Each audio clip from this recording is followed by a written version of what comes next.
Olá, amados, a graça e a paz do nosso Senhor Jesus Cristo esteja sobre a tua vida, amém?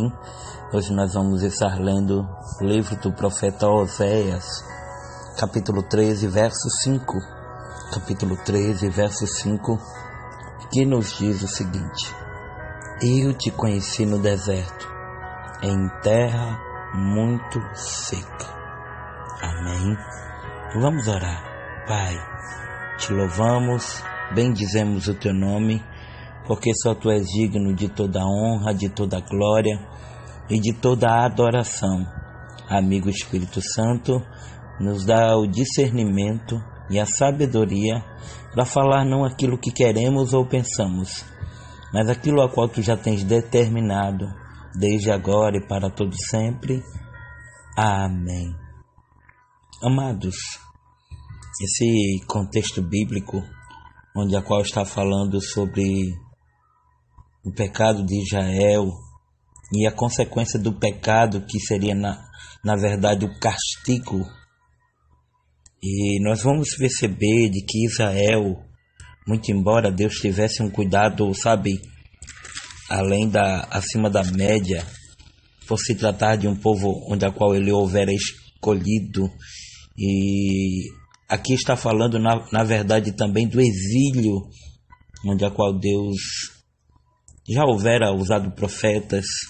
E os primeiros 8 versículos do capítulo 13 vão relatar os argumentos que levaram Oséias a concluir que a conduta do povo de Israel era uma conduta suicida. A ingratidão do povo em face da providência divina. E quantas vezes nós não vivemos desta maneira, né? Ingratidão para com Deus. Nós vivemos muitas vezes à mercê do adversário, sem o cuidado divino. E muitas vezes, em vez de, se dar conta ou, ser sincero conosco mesmo e dizer que a gente não está bem, a gente vive um mundo ilusório, onde a qual parecia mais ou menos o cenário que Israel vivia, porque Israel, por muitas vezes, quando se sentia em aperto, corria para Deus, e uma vez que Deus cuidava, que Deus lapidava o seu caráter, Israel se debandava para a idolatria espiritual. E o que eu acho interessante é que a ingratidão desse povo, o orgulho, a negligência de reverenciar a Deus, são fatores que justificam a qual Deus chegou, porque o Senhor foi desde o princípio um ajudador e um libertador dos israelitas, e eles eram responsáveis pela sua própria destruição. Enquanto Deus queria os tirar, enquanto Deus queria os livrar, eles queriam muitas vezes viver da sua maneira. É como se, de uma forma bem simplificada, né? É como se ali tivesse um buraco e tivesse alguém que dissesse: olha, não vá pelo buraco, não vá, você vai se machucar.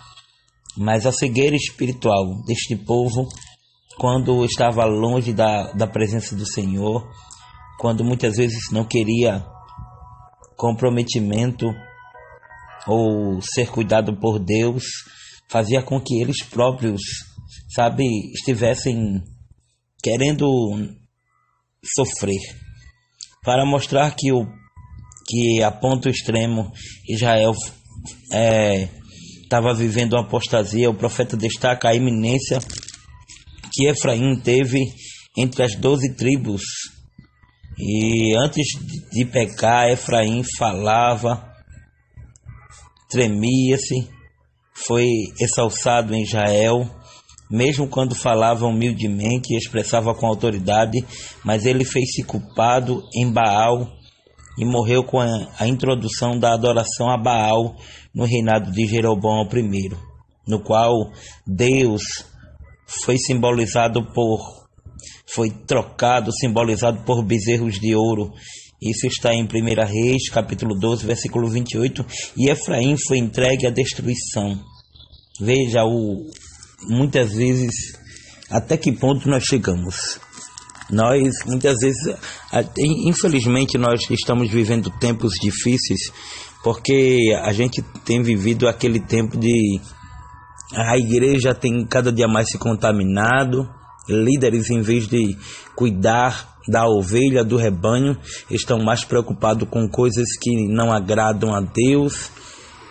E hoje em dia, as pessoas, permita-me eu dizer, que é uma palavra muito dura, as pessoas que muitas vezes têm seus dízimos super elevados, eles querem virar os donos da igreja.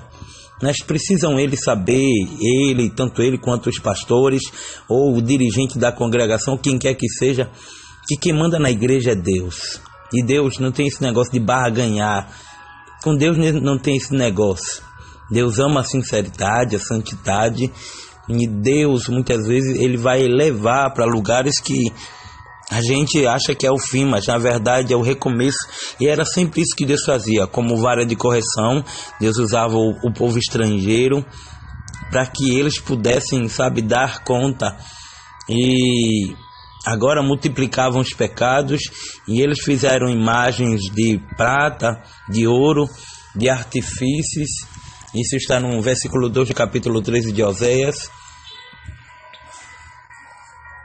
E a expressão que os homens sacrificavam, beijam os bezerros, refere-se aos bezerros, símbolos da fertilidade. As pessoas beijavam os ídolos feitos com as próprias mãos. O absurdo da ação como ato de adoração foi retratado como sarcasmo pelo profeta. Imagina, hoje em dia não é diferente. Tem muita gente idolatrando mais os homens do que o próprio Deus. A morte de Israel estava perto. O profeta usa 4 figuras para enfatizar a destruição prematura de que estava por vir. A vida da nação, diz ele, é como uma nuvem de manhã, e como o orvalho da madrugada, o cedro que passa como um folheiro, ou seja, a palha, impelido pelos ventos, e como o fumo, a fumaça da chaminé. Nos versículos 4 a 8, Deus insiste que Israel reconheça que a base de sua existência está no Senhor. E no versículo 5, para a gente, não ficar muito extenso, eu vou falar aquilo que Deus tem assim colocado em meu coração. Deus começa a dizer para ele: olha, eu levei vocês eu peguei vocês no deserto e comecei a tratar com vocês, eu fiz milagres, eu fiz tanta coisa. Mas a ingratidão desse povo era coisa, acima da média. Hoje em dia, infelizmente, as pessoas são assim, ingratas para com Deus. As pessoas muitas vezes têm mais gratidão ao homem do que gratidão a Deus. E eu sei que essa palavra é uma palavra dura, é uma palavra que ninguém gostaria de ouvir, mas às vezes no deserto, quando a gente está, sem recurso algum, sofrendo, perecendo, morrendo, é onde a gente entende e compreende a existência de Deus. A existência de um Deus que nos conhece, que sabe como nós nos encontramos e que quer, acima de tudo, mudar a nossa história.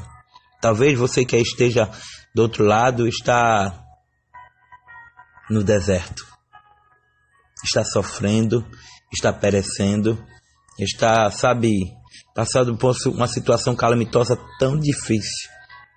Mas Deus,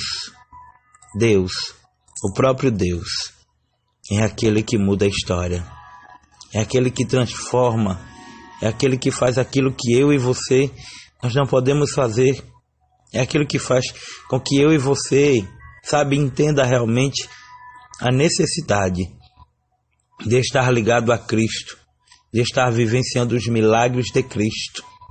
Amados, não é tempo de brincar de ser crente. O assunto é muito sério, é pertinente aos dias atuais. E oxalá que nós venhamos a cada dia viver sob os cuidados do Senhor. Viver, entendendo os milagres do Senhor, entendendo as maravilhas que o Senhor tem feito em nosso viver. Deus é Deus, Ele quer cuidar de mim, Ele quer cuidar de você, mas Ele só vai cuidar se você permitir. Ah, mas eu quero viver da minha maneira, do meu jeito, e não sei o que, e depois sei que lá. Mas quando está sofrendo, o que é que acontece? A gente vai em busca de quem? De Deus. De Deus, né?